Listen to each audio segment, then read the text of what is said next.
G'day golfers. Ever found yourself redirecting blame and making excuses after having an absolute shocker on a golf course? I know that I have. Range was closed, I was a little cold, didn't warm up, I hit it in those 3 old divots. Then we have the podcast for you.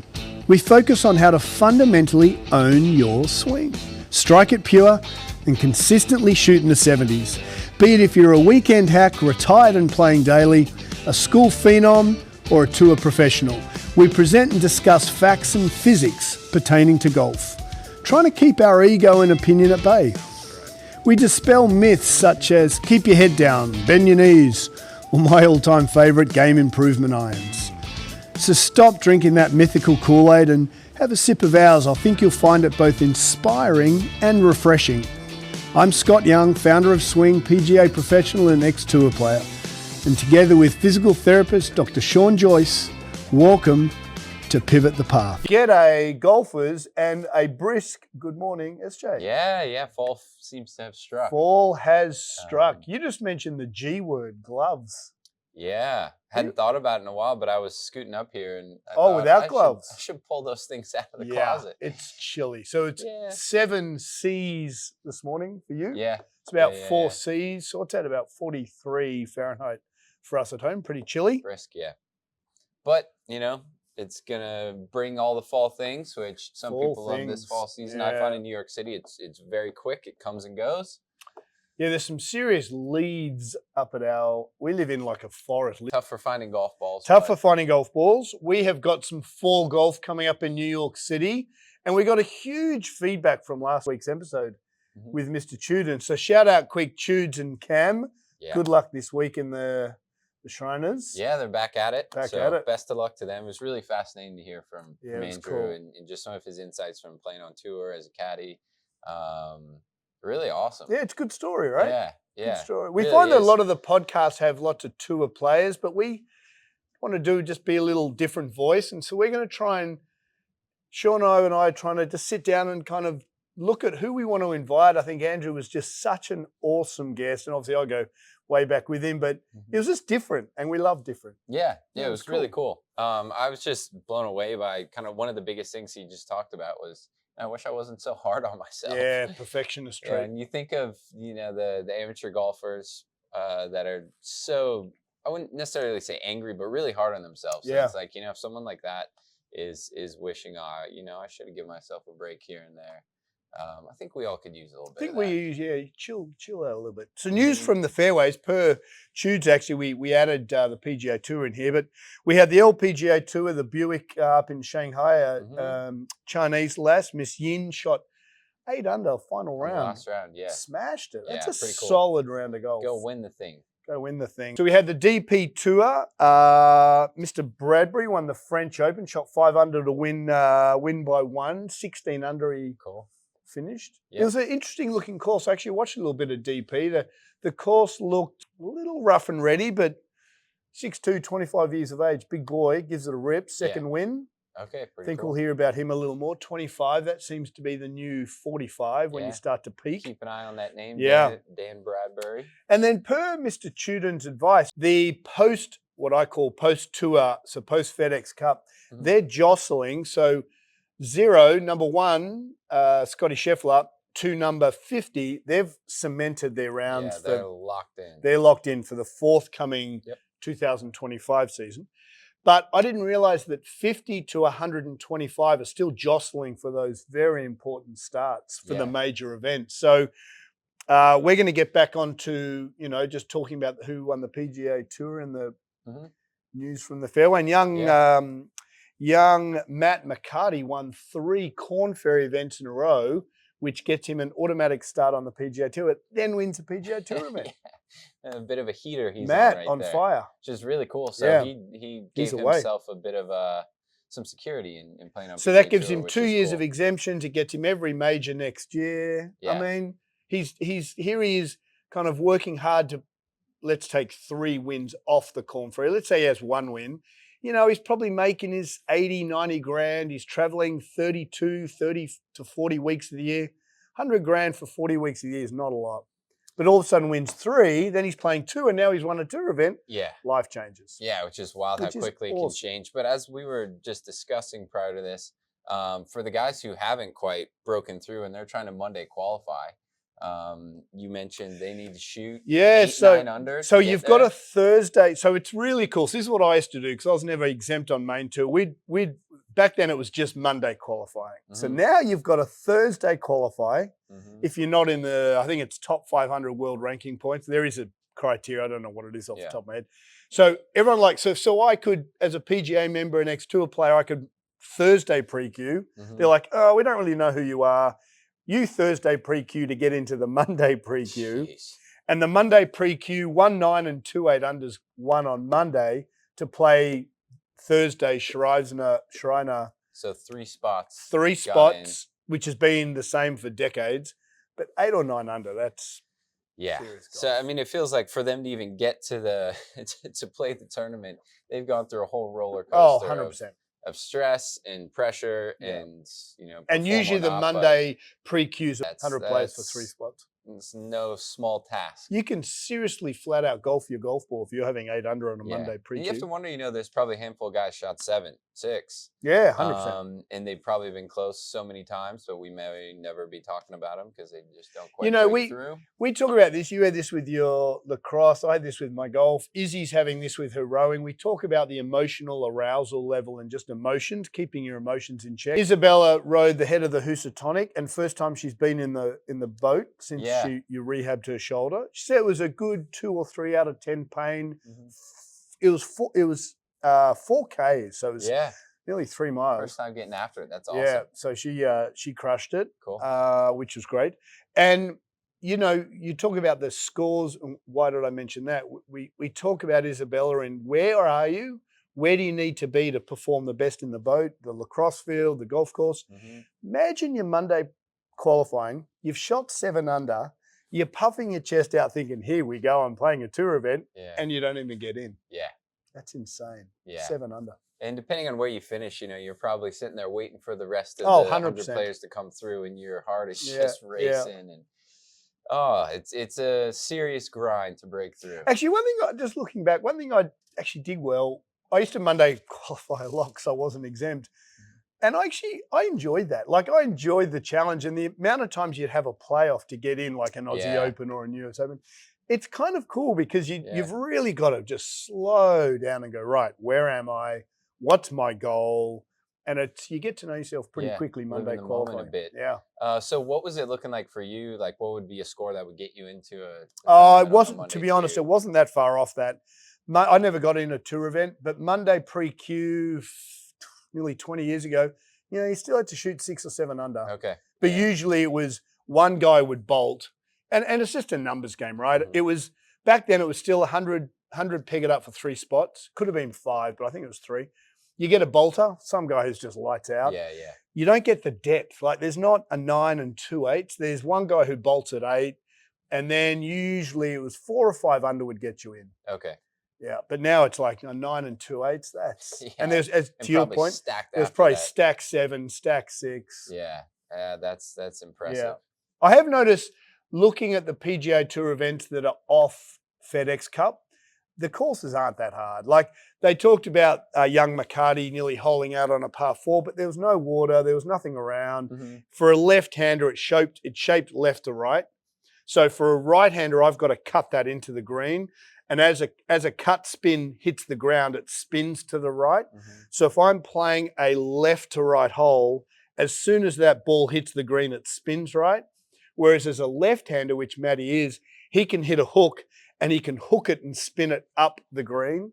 So it actually is a lot easier for a left-hander to hit a hook onto a par 4 than a right-hander to hit a cut. Okay. Because just the way the ball spins on the ground. So, but the courses aren't as tough. Yeah. It looks beautiful. The Black Desert looks stunning. Beautiful, as like a resort golf place to go visit, it looks like another planet. Yeah, it does. It's really cool. Yeah, it's really cool. But maybe not the courses we know as being. Yeah, I mean, what did he hit? 23 under, 24 under? Like, it's not really that exciting golf. Yeah. I like seeing good, firm. I shot 8 under. I shot 4 under the last round and won by 2 or 3. Yeah, and single digits under par. Yeah, I love that. At the end of the 4 days is always a cool thing. We don't get many of those. We don't get many of those. Yeah, so we've got a kind of a new section where we wanted to report back in real time of our events. And on the greens, how did you play? Yeah, so I was out at Architects Golf Club. Where's that? Out in New Jersey, quite a ways. Good 60 miles outside the city. Woo! But on a Saturday morning, we cruised there in just over an hour. It's a piece of cake. But really cool property. Yep. Beautiful golf course. Give us a little spiel on what their little spiel is. So their whole thing is each hole is dedicated or designed in the style of a classic legendary golf architect. So I think it was from 1885 to 1955, that span. So there's like, one hole's dedicated in the style of C.B. McDonald, one Alistair McKenzie, Donald Ross. I think every single hole had a different one except for maybe 2 were Donald Ross style holes. Very cool. So it was really cool. Architects. It was a cool idea behind Good people? Really friendly, great customer experience. Love that. Get out and support architects. Love that. They were on top of it. They were awesome. Course was in great shape. Cost? It How much was really that cost? beautiful. $120 it'll run you. Not bad. So I was talking to someone who said, in that area, it's a little expensive for me not in the Yeah, middle it's of New near Jersey. Bedminster. So it's right near Trump, Bedminster. That's equestrian country for New Jersey. Yeah. Serious properties. We're talking $40, $50 million homes out there. Okay. Massive. Big money. Yeah, we kind of shot in off the highway, and you don't see much of a big cornfield, and then just this big, expansive property. It was beautiful, but coming from the muni courses around here, $60 to double that, we got more than double the golf course to play, for solid. Sure. So I was pleased with it. You got to shape the ball. You would have loved it. There's dogleg lefts, rights, uphill, so you got to shape it both ways. Love it. It was breezy out there too. There's not many trees and wind cover. So who took the cash? So SJ played with a couple of members here and then some other crew. Yeah. So we kind of had a pretty friendly round going. No bets placed. No bets. But it was just nice to get out. A couple of the boys are a little rusty. Yeah. Travel and stuff over the summer. And then we always ask our members and SJ and I, because we're still obviously looking for perfection, to send a video down the line. So our whole ethos here is own your swing in inside swing, work on your math, and on a golf course, zero technique. SJ sent some videos, and what do we uncover with you? So you noticed a couple things in it, just a bit of a lift with the arms at the top of my swing. Yeah. So when I should probably stop my backswing, start the downswing and just lift up a little bit, probably come a little out of posture. Yeah, a little out of posture. We talk angles. So we thought we'd get into how we look at the golf swing from a macro point of view in here at Swing. Little technical, look on your numbers, be a little technical with your thought, and then just go play golf. How then do we rein that back in? One of our wonderful supporters, Siegs, always says, hey, I want to know a couple of things when he emails us and says, hey, how about you guys talk about X, Y, and Z? We're going to get to some things we found with Tudes, but this episode was, okay, well, how do we talk about improvement? So SJ's gone to play. We grabbed some video, and everyone can do it on their iPhone. Always try and make sure you're looking at the target through the player, and then really the camera should be on the hand line. And then, so we're going to do a bit of towel drill and explain what that is and how we move. Help clean up that bit of lift I've got going on. So we thought it'd be nice to start in the gym to get SJ to explain to us how to move better. And then from there, we could transition to how and what that looks like on the golf swing. And should we go do it? Sounds great. All right, let's rock and roll. So what we do here is pair movement to golf and efficiency across the board. So what does that look like, speaking for you personally, but you're pretty confident that this is a pretty generalized for most males more than females? So I think this would be really applicable for a lot of people, but I know based on my tendencies with my posture, also just injuries and things I've dealt with, I tend to, and I'll try and keep this as simple as possible, but right shoulder likes to drop. The right side of my rib cage is a little bit more compressed and down, and the left side will then counterbalance by being a little bit higher.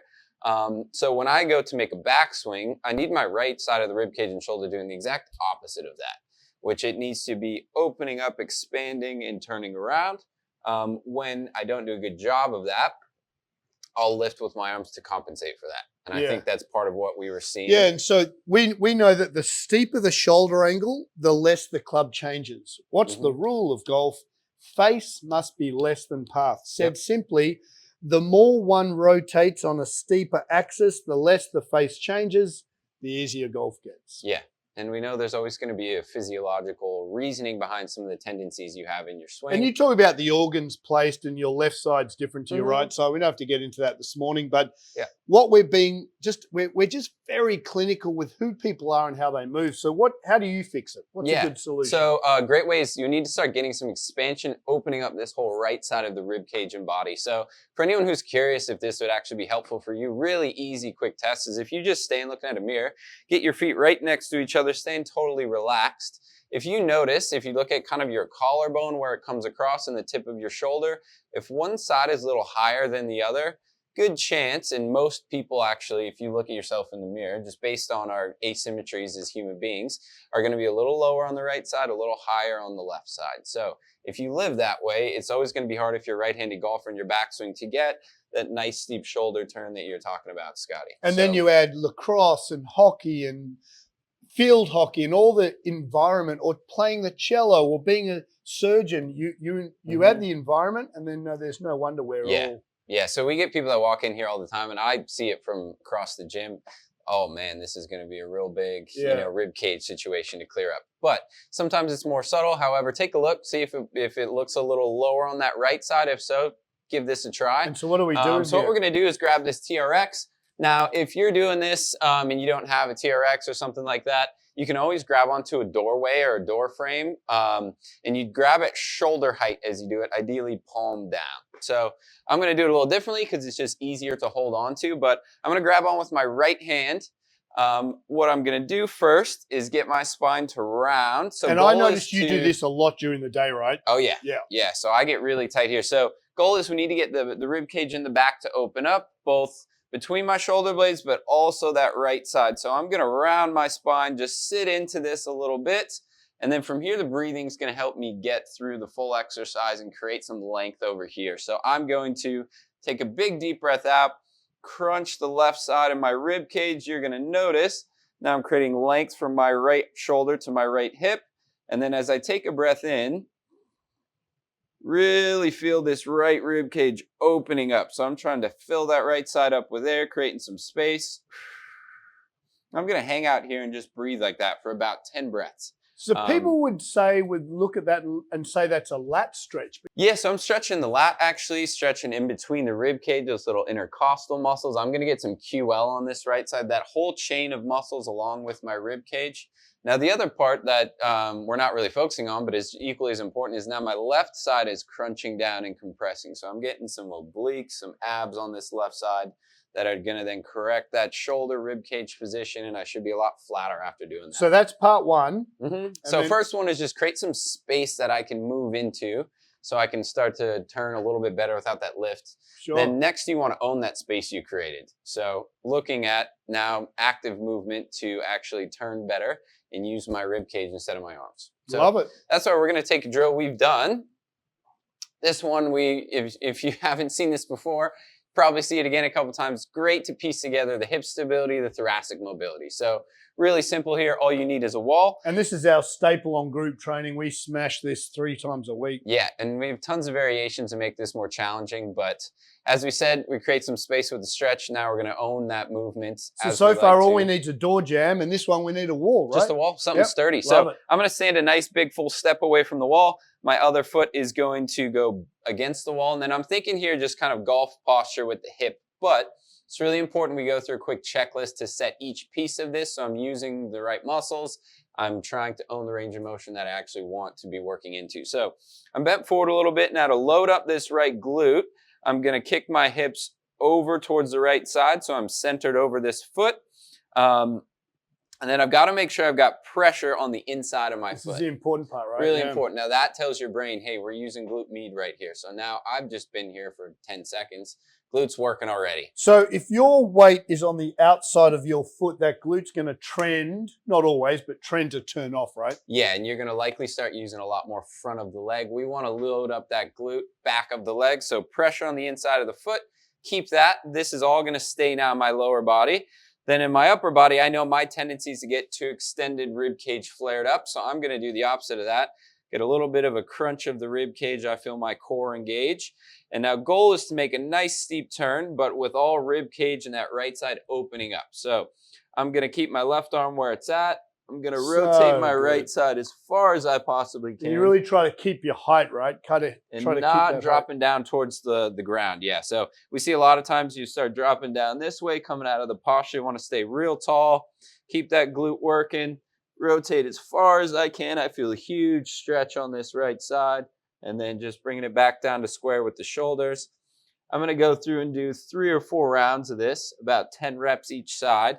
I'll be nice and ready to swing So some we're golf. pairing glute stability with thoracic and rib cage rotation. Yeah, so Love I'm that. lit up in the glute after that. I can feel my right side stretching out, ready to hit some golf balls. Let's go and hit some. I've been using towel every day since I was 18, every single time I practice. I like it because it promotes lack of face manipulation. So what's our rule in golf? Face less than path. If I simply turn with the towel, it forces me to keep the club square to the body. So there's not many things that I think every golfer should use. If you're mobile enough and have enough glute stability to use a towel, use a towel. And we were talking about it yesterday. Mm-hmm. It's not round your lower triceps. It's right up underneath your shoulder blades to really promote that connection. All right, so you'll see guys like right Justin Rose basically grab the underside of his sleeve and tuck it when he's putting. It's all connection. Right, so remember, SJ on the weekend would turn, club is square to my body, and then from there, because the thoracic spine stops turning and he now lifts, he angle of his shoulders flatten. Now all of a sudden he's got a compromise into impact. And it's not wrong. Justin Thomas, by opening the face, isn't wrong. But what we try to do in this place is label mathematic efficiency and not. So the more one can rotate the shoulders on a steep angle, the less the face changes. Mm-hmm. If the face doesn't change, face less than path, which is our goal, is easier. Yep. So how do you feel with this, SJ? So it feels a little like, almost like I'm in a straitjacket. Restricted. Yeah. So it feels a little restricted with the arms. But that's good because if I'm getting a little armsy, it's going to force me to use my body, big structures, hips, rib cage, spine, instead of my arms. And we did a little lesson yesterday just because we try to have a little amount of time with poor technique as we can. So we jumped straight onto this yesterday. Yeah. And you said, wow, this is bizarre. I'm actually hitting it further with less motion going back. Remember, when the thoracic spine leads the downswing, centrifugal force moves the club away from us and slows the club into impact. Counter, when I rotate with a steep shoulder angle logo down of my glove, if I'm a right-handed with a left hand, then the steeper my shoulders work, the more the club gets in front of me. And now from there, I've got options galore. And as soon as my hips lead, that speed's going to go through the roof. So what am I thinking here? I get this in underneath my armpits, really nice up nice and high, yep. Okay, and then I'm just going to swing normally and hit a golf ball. So swing. The rule is, I suppose, I can't let the preferably don't want the towel to drop out. Now, this is live, right? We're 6:30 morning, first swing of the day. See what happens. Back at 6, through at 2. Lovely golf swing. Check the math, right? Come from the inside. So that one, real time. SJ's come outside 0.5, so he used his torso. Yep. This is why I love towel drill. When your arms take over the golf swing, generally most golfers manipulate their hands. But with this stupid towel under your arms, you can't. So if you get a little bit torso, you're going to swing outside in and you're going to hit low hooks. Yep. So now what the towel drill's teaching SJ is that, hey, I've got to really work hard to keep my torso quiet, hips out of the way. Can I get this one in our language? Give me more 3 o'clock at impact. All right, there's inside 12. Love that. And then from there, it becomes a math equation. As we know, swing is all math-based learning. Yeah, this is kind of how it went yesterday. First couple swings felt a little all over the place, and then it starts to come together. So all right, so we're outside 0.5. We're inside 12. We're looking for like inside 6, face 2. Back at 6, through at 3. All right, that's money. Inside 6, face 0, go play golf. That took 3 swings, 6:30 in the morning. Why? When one uses towel, it takes the hands and face out of manipulation. It then literally becomes 2 moves. Thoracic spine, rib cage back, pelvis through. Yeah, simple as that. I think for me, it just feels like I'm not thinking too much. Yeah, no thought. Love that. Turning here, a little more compact with the swing, but that feels, well, 3 swings in, but yesterday I hit a bunch of balls there, and it just felt like I could do this all day, and All it's going to day be the long. same result. But remember, to own your swing, come from the inside 6, face 0. We start with prepping the glutes turning on, thoracic rib cage opening up, and we're good to go. Yeah, get the body ready to do what you're trying to do, and from there, then rep it out. But go slow, you know. Super slow. I've gotten the habit, thankfully, with your consultation to treat every ball I hit pretty much like I'm on course, go through the whole routine. Absolutely. Slow it down, less balls, but more quality shots. Quality. Remember, SJ started outside 0.5, inside 12, went to the extreme, then dialed it down to inside 6, face 0, go play golf. Yep. Beauty golfers, look, thanks for listening. Remember, you can absolutely own your swing with your work you put into your game off the course, in the gym, understanding physical therapy. So you can absolutely own your golf swing. Yep. So thanks for listening. If anyone's curious about Architects, go out there and play it. It's awesome. Highly recommended for me. And we'll talk to you next week.